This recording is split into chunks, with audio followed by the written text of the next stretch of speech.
You're listening to The Voice of Russia in London. I'm Daniel Cinna with today's discussion.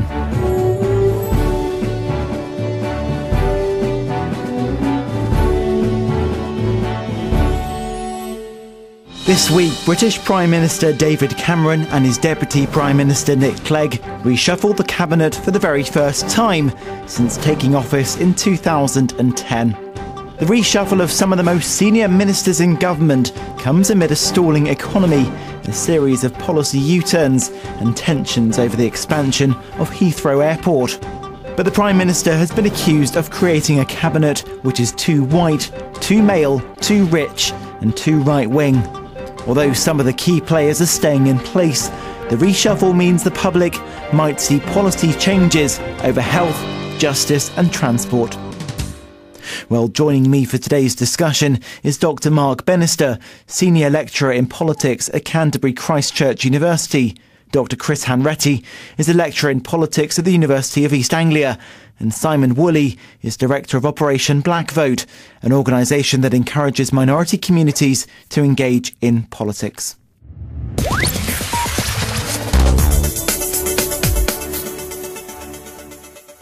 We'll begin with you, Dr. Mark Bennister. Has this been a successful reshuffle for Mr. Cameron and Mr. Clegg? Well, reshuffles are notoriously difficult for prime ministers. Alistair Campbell talked about being an awful process. Tony Blair described it as ghastly. Clement Attlee said it was a distasteful thing to do, and even Margaret Thatcher said you grit your teeth before you do it. So it's really a mixed bag. I think most of the changes that are of real interest are underneath cabinet level. So they're really at the junior minister level. The other important thing about this reshuffle is that the Prime Minister's hands are pretty much tied in a lot of areas. There's not a lot of room for manoeuvre. So even though Baroness Varsi has been moved out, we've seen Ken Clarke being moved out of his position, and we've also had and Andrew Lansley has lost his job as Health Secretary. They still remain in the cabinet in some form. So they've not actually been fully sacked. There are also other areas where in coalition government where the Prime Minister has very little room for manoeuvre. There are 5 Lib Dem cabinet posts which have not been, which cannot be removed. So there's 5 posts that the Prime Minister cannot look at. Simon Woolley from Operation Black Vote. Has the reshuffle been a success? It's a fantastic lost opportunity. I mean, let's remember, over the last few weeks, we've been absolutely celebrating multicultural Olympics and Paralympics. We're saying to the world, this is who we are. This is what we want to show the whole world. And yet, when it comes to real power, when it comes to those that govern our country, we look at the cabinet and we see that 2/3 of the cabinet are from 2 elite colleges. This is a all-white cabinet. First time we've had an all-white cabinet in over 10 years. And it sends out the signal that unless you're white, male, and very privileged, there's not much space for you at the top table in British politics. Dr. Chris Hanretty, has this been a good reshuffle? I think it's more or less holding stations. I think this has been quite a limited reshuffle. As you said in the intro, we've waited quite a long time for this. It's the first reshuffle since 2010. Since that time, we've had a couple of ministerial resignations. Chris Huhne, David Laws, who's now back in government. But we've waited quite a long time, and we haven't really seen many changes at the top table. In terms of the cabinet, we've had 3 exits, 3 entries, and that's more or less the same number as the first Blair reshuffle, which took place only a year into that government. So I think it's really about holding stations at the top, and more of the action, as Mark has already said, is occurring at junior ranks.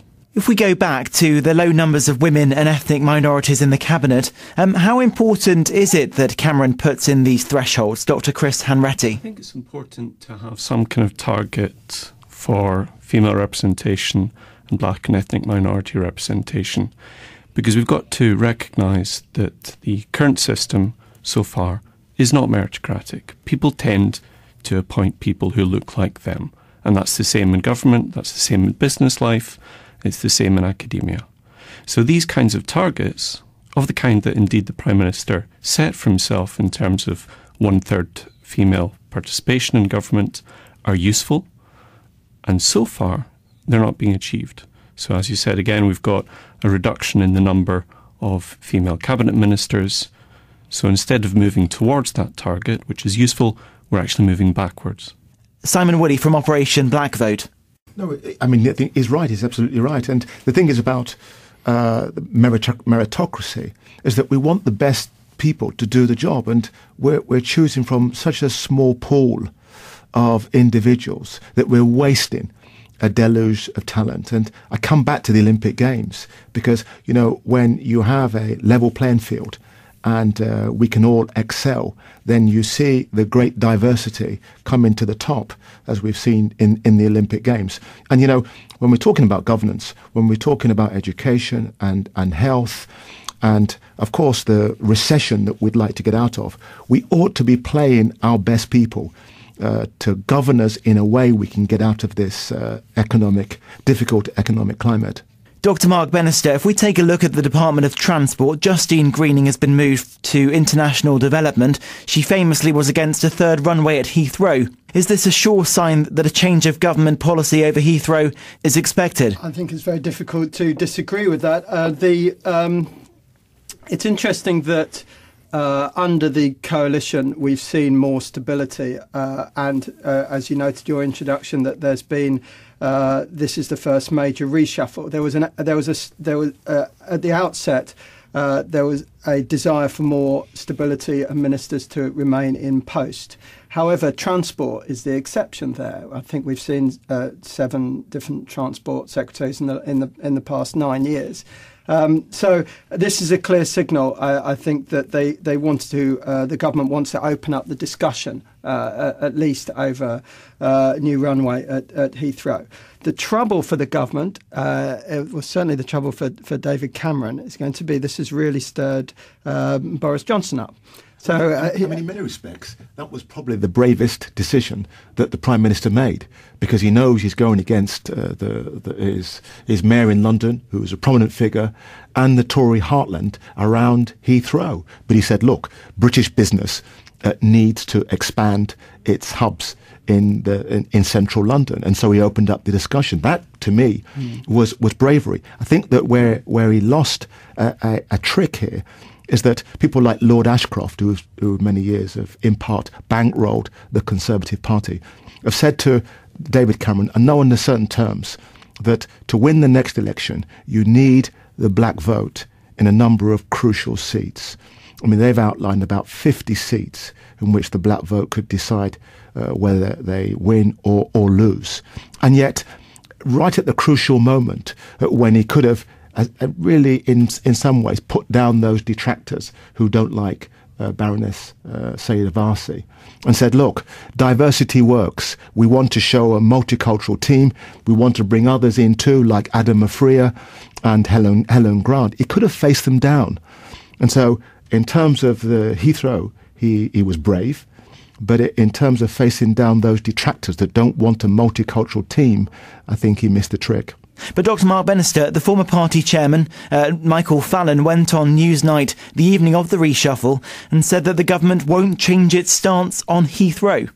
And David Cameron is very aware of this, and he said himself he doesn't want to see the split screen images of himself saying one thing a few years earlier and saying something different now. So they've managed to open up a debate and then park it really until after the next election, when I'm sure it will probably appear in the Conservative manifesto. But they've dealt with one major obstacle in terms of just moving Justine Greening. I think I'm not sure about how brave that decision was in terms of moving somebody who's been an outspoken woman in the cabinet. I'm not sure about the bravery about that as such. And I think he may be storing up quite a bit of trouble in terms of Boris Johnson, because certain Conservatives are starting to coalesce around Boris Johnson. But surely he would have known that. Yes, he would have been aware of this, and certainly coming back to the Olympics, obviously yes, Boris has had a good Olympics.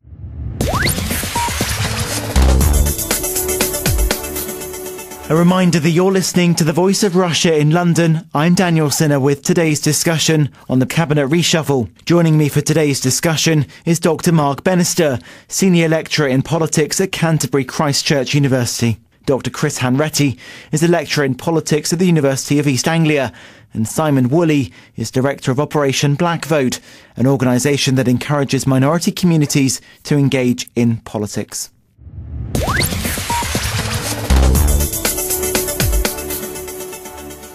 Dr. Chris Hanretty from the University of East Anglia, we look at the new Transport Secretary, a man who's scared of flying but a straight-talking northerner, an ex-miner, but someone who can talk to voters about the cost of rail fares and petrol. He seems to be someone who's been brought in because of his loyalty or potential to deliver loyalty. He's been a chief whip for the longest time, rarely speaks in Parliament, so it's quite a mystery as to how he fits within the party. So I think he's really there to deliver loyalty. And I think that's been also one of the motifs of the reshuffle, that those who have been loyal have been rewarded. And I'm sure later we're going to come on to discuss Jeremy Hunt. And he's certainly taken a lot of flack, but has been a good soldier. And so whilst many might have expected him to have moved from culture and media sports and go out of the cabinet, he's in fact been moved over. He took a bullet. He took a bullet for David Cameron during the Leveson inquiry, because had he have not held that line, then it's quite plausible that the government may have imploded. I mean, it was a big issue. It was right at the doorstep of Downing Street, and Hunt held the line. And a lot of people feel that it's completely incredulous that here is a man at the centre of what is a debacle for the government to be rewarded with a promotion. I mean, certainly if any of us had predicted 6-9 months ago that Jeremy Hunt would be moved to health, we would have been laughed out When the he room. came out to Downing Street and he said, "This is the greatest moment of my life," it was almost as though he was as shocked as anybody else, because he couldn't believe his luck. Here was a man who was hanging on for dear life to have the greatest promotion that we've seen during this government. And I think a number of papers splashed with that wonderful photo of him going into number 10 with his arms raised and a huge shrug and a big beaming smile on his face, as if, what, me? I think Chris makes a very important point here, though. If we're looking for themes in this reshuffle, loyalty is probably an important theme. If we're halfway through this government's term of office, and we can see that certain loyal ministers are being rewarded, and some more independent-minded cabinet ministers have been shuffled out of their position. Andrew Lansley, Ken Clarke, of course, Baroness Varzi too. So, and we can see their replacements are, we don't know yet, but they're being rewarded for their loyalty, and that could be a theme in terms of creating a more cohesive Conservative Party. But that in itself is, I think, going to cause some more difficulty with the Liberal Democrats in terms of their relationship. They won't have as many potentially more liberal members of the Conservative Party around them. Dr. Chris Hanretty, Jeremy Hunt has now been moved into health, a department held by Andrew Lansley, who spent 8 years learning about the NHS, only to be taken over by someone who's never expressed an interest in the department before. Well, there's a long-standing tradition in British government that ministers needn't have specialist experience in their briefs. It's the cult of the talented amateur. I'm sure Jeremy Hunt is as capable as the next government minister of picking up and reading a brief quickly and acting on it. And fortunately for him, the only way to go is up, since the health reforms are hardly popular. So anything he does might be an improvement. Simon Woolley from Operation Black Vote. Is this a Prime Minister who wants one person to propose changes to the NHS and another one to implement it? Well, I think the medical profession have said there's an opportunity here for us. I mean, they see it as something that they can renegotiate with a new minister. And so Hunt finds himself in a privileged position because he's got people all around him that want to have if you like, a progressive conversation. But I think overall, that has been stated by my colleagues here, that it has been, if you like, not a negative reshuffle, but a holding one. And I think what a lot of people would have wanted to see is something more dynamic, more progressive, that says that it's difficult, but we're going to tackle the pressing decisions and challenges that need to be looked at. It's fair to say that that kind of dynamism would also have had costs for the government. So I look at some of the junior ministers and I think, okay, there are some interesting characters there who I think will go quite far in government. Yes. But the problem is that this parliament so far has been one of the most rebellious parliaments ever. So there's a big problem in managing backbench rebellion, and there's always going to be a difficulty in placating people. If you promote very quickly a lot of the exciting 2010 intake, then you're going to cause problems for yourself with those who haven't been promoted, who feel that their generation has been skipped over. Well, I wanted to come in on the how this may play out with the party, because I think we're going to. I agree with Chris that the Conservative Party backbenchers have been very rebellious, and they're likely to be more so because, as was stated at the top, this may potentially be the only major reshuffle of this government. So for a lot of Conservative members on the backbenches, their chances of getting a job in government are now finished. So that we may see more rebellion, which explains why the Whip's office has been bolstered and there's been a big turnover of members of the Whip's office. So we can see that the government knows that they're going to be storing up quite a bit of trouble there. I have to say that on that, with the backbench MPs and junior ministers, I mean, for us within the black community, it's double-edged because the only two black and minority ethnic ministers, Saida Varsi and Helen Grant, come from our organisation. Helen Grant was an alumni, was on our MP shadowing scheme, and Saida Varsi helped us launch this scheme up in the north, so we take credit for that. But there are other MPs, very talented MPs, such as Adam Afriya. Now, he was one of the first intake of Conservative MPs back in 2005, a shadow minister whilst in opposition, given nothing.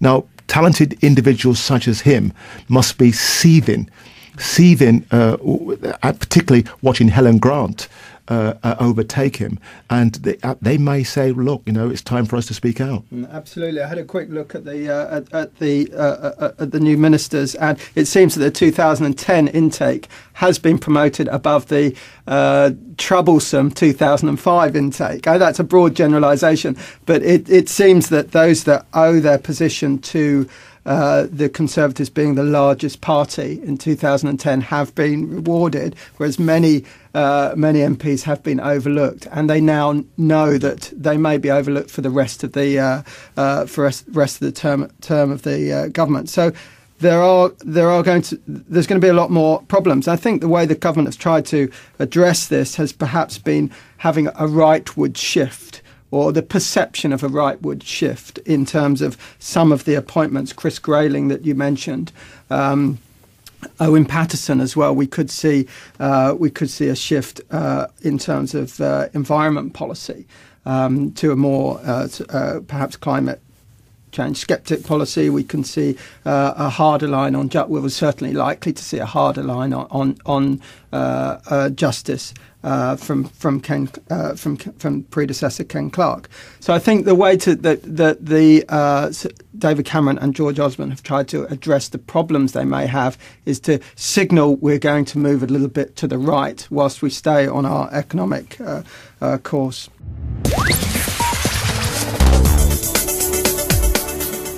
A reminder that you're listening to The Voice of Russia in London. I'm Daniel Cinna with today's discussion on the Cabinet reshuffle. Joining me for today's discussion is Dr. Mark Bennister, Senior Lecturer in Politics at Canterbury Christ Church University. Dr. Chris Hanretty is a lecturer in politics at the University of East Anglia. And Simon Woolley is Director of Operation Black Vote, an organisation that encourages minority communities to engage in politics.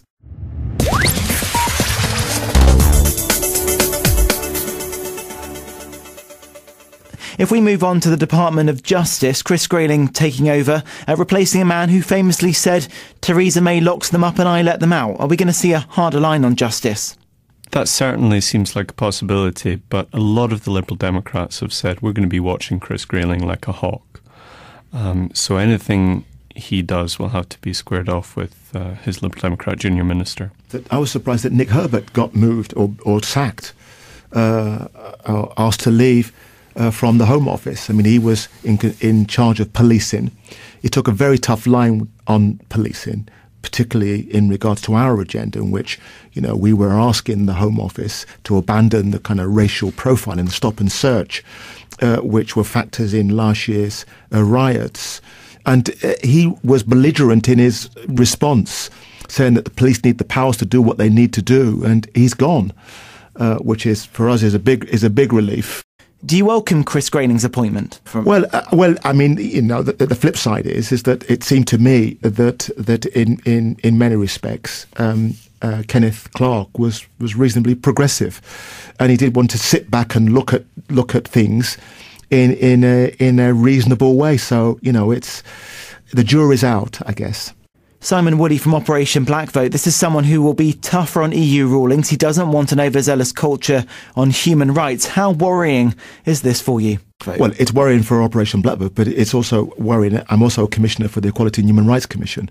And, I'm sure we've got a meeting this afternoon, and I'm sure we'll be looking at the landscape, the political landscape, and saying, what does this hold for us? And what does it hold? Well, on the positive side, again, one of our alumni, Helen Grant, will head up equalities, women and equalities. That should be a good thing. We can have a good conversation with her. But, in terms of, I think that civil society has a crucial role to play in saying to the government, look, these are the red lines. Human rights are for everyone, young and old, disabled, abled, and they're not, as the Daily Mail would say, for prisoners and terrorists. So the civil society has to hold them to account, and that's going to be a tough job, though. Dr. Mark Bennister, Senior Lecturer in Politics at Canterbury Christ Church University. Yes, I think something we need to remember a little bit in terms of talking about the position, in terms of the Justice Secretary position, is that this was actually offered to Ian Duncan Smith, and who, whilst he's perceived to be largely on the right of the party, is more of an independent-minded and it could potentially have been more progressive in that position. Now we're pretty certain, judging from the media reports, that he turned down that position to stay in his current post, which was seen as a bit of a defeat for George Osborne, but also in terms of following Ken Clarke, there may have been a continuing progressive agenda. We don't know, but we do know that Chris Grayling is likely to have a much tougher line in a lot of areas. And I think Nick Herbert was mentioned as a junior minister. My understanding is that he resigned before the reshuffle. And my understanding was that was because he couldn't get the policing reform that he wanted through, and was dissatisfied with the support for police commissioners. So it'll be interesting to see what happens with the police commissioners, whether that initiative is quietly shelved, perhaps. Oh, it's happening. It's happening. Yeah. I mean, we're going to elections in November, so we will have police commissioners now. I guess there's a certain number of amount of alarm about who's now standing for the police commissioners. So the government might be not quite so happy with it might be the law of unintended consequences here. I think they're worried. They're worried that the public won't respond to very much to these elections, and that it'll be seen as another government failure. But the commissioners will be there. Now, as we come to the end of this discussion, I wanted to hear from all of you about your predictions for the success of this new cabinet. Do you think they'll last until the next general election? Well, I've gone on record as saying that I don't think this government is going to last the full 5-year term. And I think what we've seen with this reshuffle is really two mini reshuffles, a Conservative mini reshuffle, which has meant that the Conservative Party in government has moved to the right, a smaller Lib Dem mini reshuffle with Lib Dems in government now really trying to keep an eye on what the Conservative ministers are doing. And I can only see the tension between the parties increasing from now on. Simon Woolley from Operation Black Vote. I think both parties in the coalition have got one eye on the general election. And I think we've seen that with resignations from Liberal Democrats leaving government to really shore up their very vulnerable seats. And I think that the Conservative shift to the right is really saying to their core voters in this is that we're on your side. We're proper Conservatives, and that's a clear message. You know, I think that there'll be 18 months of policies and policy changes, if you like, but thereafter, now and increasingly thereafter, it's all about the election. And finally, Dr. Mark Bennister. I agree with Simon that we're starting to see the one eye from both parties, both coalition parties on the election. I used to think that the coalition wouldn't last full term. I've changed my mind now. I think this reshuffle shows that the Conservatives have been very clever, very shrewd about how to manage coalition government. I think we're at a staging post here where we've had a whole raft of policy initiatives that have come in health, in welfare reform and in education, and we're now looking at implementation around desperately trying to get the economy moving again. I think this reshuffle demonstrates that the struggle they're having with that, and I think this reshuffle shows that there may not be any great turnaround of the economy in the short term. I'm not sure about the tensions between the Liberal Democrats. I think they're firmly put in their place here. Lords reform's not going to happen. Electoral reform isn't going to happen. So they have nowhere else to go, except, of course, oblivion at the next election.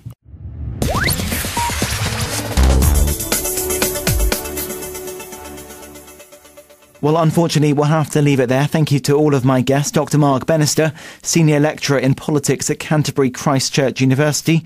Dr. Chris Hanretty, a Lecturer in Politics at the University of East Anglia. And Simon Woolley, Director of Operation Black Vote, an organisation encouraging minority communities to engage in politics.